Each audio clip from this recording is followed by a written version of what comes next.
Welcome to Telugu focus TV. నేను మీ శ్రీనివాస్ రెడ్డి. బుద్ధొచ్చింది, నా కష్టం పగవాడికి కూడా రాకూడదు అంటున్నారు పేర్ని నాని. ఎందుకు బుద్ధొచ్చిందన్నారు? అతని కష్టం పగవాడికి కూడా ఎందుకు రాకూడదని కోరుకుంటున్నారు? అంత కష్టం పేర్ని నాని గారికి ఏమొచ్చిందనేది కూడా ఈ వీడియోలో మనం తెలుసుకుందాం. మీరు కనుక వైఎస్ఆర్సీపీ అభిమానులు అయితే తప్పనిసరిగా మన ఛానల్ని సబ్స్క్రైబ్ చేసుకొని పక్కనే ఉన్న బెల్ బటన్ నొక్కి మీకు జగన్మోహన్ రెడ్డి గారి మీద ఎంత అభిమానం ఉందో కామెంట్ రూపంలో తెలియచేయండి. ఇక వైఎస్ఆర్సీపీ సీనియర్ నాయకుడు మాజీ మంత్రి పేర్ని నాని పార్టీ నాయకులకు కావచ్చు, అనుచరులతో సమావేశమయ్యారు. ఆయన మచిలీపట్నంలో ఆయన ఈ భేటీ కూడా ఏర్పాటైంది. ఇందులో కీలకమైనటువంటి వ్యాఖ్యలు కూడా చేశారు. తెలుగుదేశం, జనసేన, భారతీయ జనతా పార్టీ అంటే సంకీర్ణ కూటమి ప్రభుత్వం ఏదైతే ఉందో అక్కడ ప్రభుత్వం నుండి కూడా ఎదుర్కొంటున్నటువంటి ఇబ్బందుల గురించి కూడా పేర్ని నాని గారు ఇక్కడ ప్రస్తావించడం జరిగింది. కాకినాడ పోర్టులో దొరికినటువంటి రేషన్ బియ్యం ఏమైందని కూడా ప్రశ్నించారు పేర్ని నాని గారు. సీజ్ చేసినటువంటి షిప్ నుంచి అన్లోడ్ చేసినటువంటి 22 లక్షల మెట్రిక్ టన్నుల రేషన్ బియ్యం ఎక్కడుందనేసి కూడా నిలదీశారు. ఇక్కడ షిప్లోని లోడ్ చేసినటువంటి బియ్యం అంతా కూడా 120 రైస్ మిల్లర్ల నుంచి కూడా వచ్చినట్టుగా కూడా దర్యాప్తులో తేలిందని, అదంతా ప్రభుత్వం రికార్డులో కూడా ఉందనేసి కూడా పేర్కొన్నారు. అయితే సీజ్ ద గోడౌన్ అంటే సీజ్ ద షిప్ వ్యవహారం, దీనికి సంబంధించి కూడా ఈ వ్యవహారంలో రాష్ట్రం మొత్తం మీద కూడా తన ఒక్కరి మీదే కేసు నమోదైందని కూడా పేర్ని నాని చెప్పుకొచ్చారు. పౌర సరఫరాల శాఖ పుట్టినప్పటి నుంచి కూడా ఇప్పటి వరకు కూడా ఎప్పుడు కూడా క్రిమినల్ కేసులు నమోదు కాలేదనేసి కూడా చెప్పుకొచ్చారు. ఆయన తనపైన మాత్రమే ఈ కేసు ఉందని కూడా చెప్పుకొచ్చారు. తనకు ముందు కానీ తనకు తర్వాత కానీ మరి ఎవరి మీద కూడా ఒక కేసు కూడా ఈ ప్రభుత్వం పెట్టలేకపోయిందనేసి కూడా పేర్ని నాని చెప్పుకొచ్చారు. దీన్ని బట్టి చూస్తే ఈ కేసు ఉద్దేశం ఏమిటో అర్థం చేసుకోవచ్చు అనేసి కూడా పేర్ని నాని చెప్పడం జరిగింది. ఈ కేసులో ముఖ్యంగా ఈ కేసు విషయంలో కూడా తన భార్య కోసం విపరీతంగా ప్రయత్నించారనేసి కూడా విమర్శించారు పేర్ని నాని. భార్యను తీసుకుని రోజుకు ఒక చోట దాక్కుంటూ 15 రోజుల పాటు తిరిగాననేసి కూడా పేర్ని నాని ఆవేదన వ్యక్తం చేశారు. ఆ సమయంలోనే తాను రాజకీయాలలో అంటే రాజకీయంగా కూడా చచ్చిపోవాలి, రాజకీయాలను కూడా మానేయాలి, ఎవరికి రాకూడదు ఈ దుస్థితి అని పేర్ని నాని అయితే ఇక్కడ ఆవేదన వ్యక్తం చేశారు. తాను పడ్డ కష్టానికి పగోడుకు కూడా రాకూడదని కూడా పేర్ని నాని చెప్పుకొచ్చాడు. అదృష్టవశాత్తు ముందస్తు బెయిల్ లభించలేదని కూడా అంటే లభించిందనేసి కూడా చెప్పుకొచ్చారు.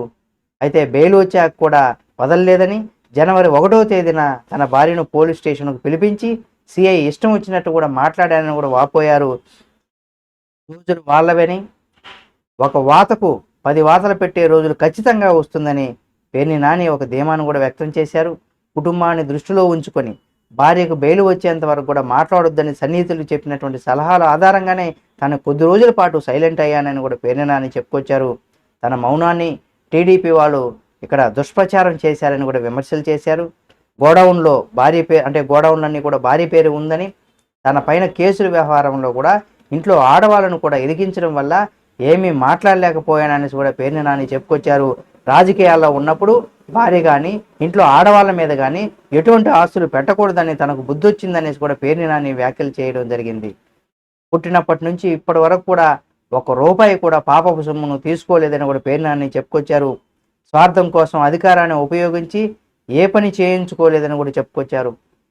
ఇన్నాళ్ళు ఇళ్ల పట్టాలు విషయంలో అవినీతి జరిగిందంటూ కూడా తనను ఇరికించడానికి మంత్రి కొల్లు రవి ప్రయత్నం చేస్తున్నాడని, ఇంటి మీద టీడీపీ జెండా ఎగురుతున్న వాళ్ళను అడిగినా కూడా ఇళ్ల పట్టాల కోసం ఎవరికైనా లంచం ఇచ్చారా అంటే ₹1 కూడా ఇవ్వలేదని అంటారనేసి కూడా చెప్పుకొచ్చారు. అయితే 25,000కు పైగా ఇళ్ల పట్టాల కోసం భూములు ప్రతి రైతుకు ప్రతి పైసాకు చెక్కులు ఇచ్చామని కూడా పేర్ని నాని చెప్పడం జరిగింది. రేషన్ బియ్యం, ఇళ్ల పట్టాలు, కొన్న భూముల్లో తమకు జైలులో వేస్తామంటూ కూడా కొల్లు రవీంద్ర ప్రకటించడం, ఆయన చెప్పినప్పటి నుండి కూడా ఇప్పుడు ఏడాది దాటిందని, ఇప్పటికి ఎందుకు అరెస్ట్ చేయలేకపోయాడని కూడా ప్రశ్నించారు పేర్ని నాని. నికార్సుగా బతుకుతున్నాం కాబట్టే తప్పుడు కేసులు పెట్టలేకపోయారని కూడా పేర్ని నాని చెప్పడం జరిగింది. ఎటువంటి కేసులకైనా ఇప్పుడు భయపడేటువంటి ప్రసక్తే లేదని పేర్ని నాని చాలా స్పష్టం చేశారు. వారి జైలుకు పోకూడదనే ఒక్క కారణంతోనే గతంలో ఆమెను తీసుకుని ఊరు దాటించాలని ఊరు దాటాల్సి వచ్చిందనేసి కూడా, ఇలాంటి పరిస్థితి ఇప్పుడు ఆ పరిస్థితి లేదనేసి కూడా పేర్ని నాని కానీ పేర్ని కిట్టి కానీ కేసులకు ఎప్పుడు కూడా భయపడరని, అలాంటి పరిస్థితి ఇప్పుడు లేదనేసి కూడా ఆయన ధీమాను వ్యక్తం చేశారు. నిజంగా ఈ వ్యవహారంలో కక్షపూరితంగా చేస్తున్నారా లేదా మామూలుగానే చేశారా, ఇందులో తప్పుందా లేదా తెలుసుకోవాలంటే ఈ కేసు విచారణ పూర్తయి అసలు ఇందులో ఎవరు అసలు నిజముందా అబద్ధమా అనేది తెలియాలంటే మరి కొన్ని రోజులు ఆగాల్సిందే.